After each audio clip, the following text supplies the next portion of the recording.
Hello viewers, আসসালামু আলাইকুম। আশা করি সবাই ভালো আছেন। আজকে আমি আপনাদের সাথে যে বিষয়টি নিয়ে কথা বলবো সেটি হলো আপনারা কিভাবে খুব সহজেই একটি ট্রান্সফরমার মাধ্যমে আপনারা খুব সহজেই এসি কারেন্টকে ডিসি কারেন্টে রূপান্তরিত করতে পারবেন। তাহলে চলুন কথা না বাড়িয়ে ভিডিওটি শুরু করা যাক।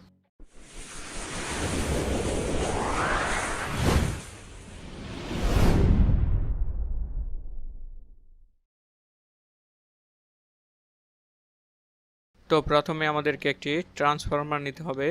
আপনারা দেখতে পাচ্ছেন এখানে যে ট্রান্সফরমারটি আমি নিয়েছি এটি ইনপুট ভোল্টেজ হলো 220 ভোল্ট এবং আউটপুট হলো 12x12 এবং এটি একটি 1000 মিলি অ্যাম্পিয়ারের একটি ট্রান্সফরমার। এবার আমরা দেখব এই ট্রান্সফরমারটির মধ্যে কী কী ইনপুট এবং আউটপুট কানেকশন রয়েছে। আপনারা দেখতে পাচ্ছেন এখানে ইনপুট করার জন্য এখানে নিচে দুটি লাল তার রয়েছে। এই দুটি লাল তারের মাধ্যমে আমাদেরকে আমাদের যেই ইনপুট ভোল্টেজটি রয়েছে 220 ভোল্ট এবং যে ফ্রিকোয়েন্সিটি রয়েছে 50 হার্টজ সেটি আমাদেরকে এই লাল তারের মধ্যে ইনপুট করতে হবে।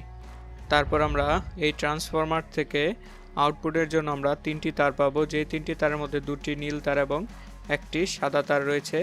নীল দুটি তার থেকে আমরা 12 ভোল্ট করে পাবো এবং সাদা যে তারটি রয়েছে এটি আমাদের গ্রাউন্ড হিসাবে ব্যবহার করতে হবে বা নেগেটিভ বা মাইনাস হিসাবে ব্যবহার করতে হবে।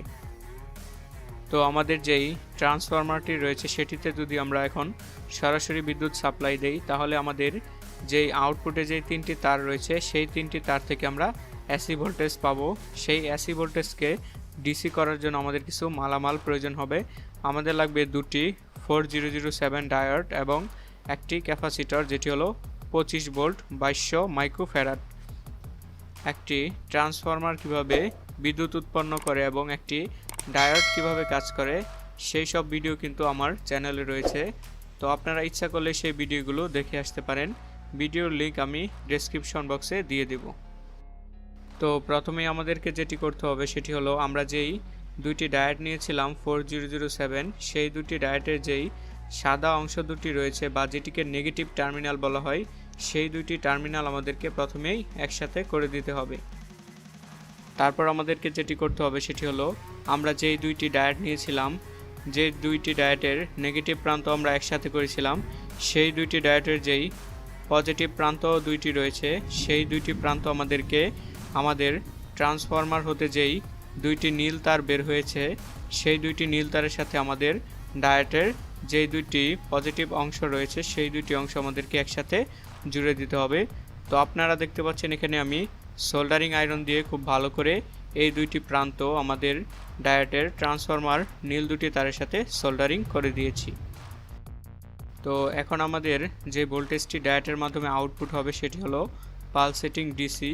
তো সেই ডিসি ভোল্টেজকে ফিল্টারিং করার জন্য আমরা এখানে একটি ক্যাপাসিটার ব্যবহার করব। যে ক্যাপাসিটারটি আমরা নিয়েছিলাম 25 ভোল্ট 2200 মাইক্রোফ্যারাড। তো ক্যাপাসিটারটির এক পাশে আপনারা দেখতে পারবেন নেগেটিভ মার্কিং করা রয়েছে। যেই পাশে নেগেটিভ মার্কিং করা রয়েছে সেই পাশে আমাদের ট্রান্সফরমার হতে যেই সাদা তারটি বের হয়েছিল আউটপুটে সেই সাদা তারটি কানেকশন করে দিতে হবে এবং আমাদের ডায়োডের যেই নেগেটিভ প্রান্ত দুটি আমরা একসাথে করেছিলাম সেই দুটি প্রান্ত আমাদের ক্যাপাসিটারের পজিটিভের সাথে জুড়ে দিতে হবে। তো আপনারা দেখতে পাচ্ছেন আমি খুব ভালো করে এই দুইটি প্রান্তকে যেই ক্যাপাসিটারটি রয়েছে সেটির সাথে ভালোভাবে সোল্ডারিং করে দিয়েছি। তো মোটামুটি কিন্তু আমাদের ট্রান্সফরমারটির কানেকশন শেষ হয়ে গিয়েছে। তো এখন আমরা ট্রান্সফরমারটির আউটপুটে পিওর ডিসি 12 ভোল্ট পাবো। তো এখন আমরা এই ট্রান্সফরমার হতে আউটপুট নেওয়ার জন্য এখানে দুটি তার সংযোগ করে দিচ্ছি। পজিটিভের জন্য লাল এবং নেগেটিভের জন্য এখানে আমি সাদা তার সংযুক্ত করতেছি। তো আপনারা দেখতে পাচ্ছেন আমরা যেই ট্রান্সফরমারটি নিয়েছিলাম সেই ট্রান্সফরমারের কিন্তু আমাদের কানেকশন শেষ হয়ে গিয়েছে। এখন যদি আমরা এই ট্রান্সফরমারটির মধ্যে ইনপুটে এসি 220 ভোল্ট সাপ্লাই দেই তাহলে কিন্তু আমরা আউটপুটে এখানে যেই ট্রান্সফরমারটি রয়েছে এটির মাধ্যমে 12 ভোল্ট 1000 মিলি অ্যাম্পিয়ার আউটপুট পাবো। তো আশা করি আপনারা খুব সহজেই বুঝতে পেরেছেন একটি ট্রান্সফরমার হতে কিভাবে আপনারা সহজেই এসি ভোল্টেজকে ডিসি ভোল্টেজে রূপান্তরিত করতে পারবেন। তো আপনাদের কাছে আমার একটি আবেদন থাকবে, যেটি হলো আপনাদের যদি এই ভিডিওটি ভালো লাগে অবশ্যই একটি লাইক দিবেন এবং আমার সাথে থাকার জন্য অবশ্যই আমার চ্যানেলটি সাবস্ক্রাইব করে রাখবেন। চলুন তাহলে এবার এই ট্রান্সফরমারটির ভোল্টেজ পরিমাপ করে দেখা যাক। এর আউটপুটে আমরা কত ভোল্টেজ পাই। এবং এখানে একটি 12 ভোল্ট ডিসি লাইট জ্বালিয়ে আমরা দেখব আমাদের 12 ভোল্টের যে ডিসি লাইটগুলো আছে সেটি এই ট্রান্সফরমারটির মাধ্যমে জ্বলে কিনা।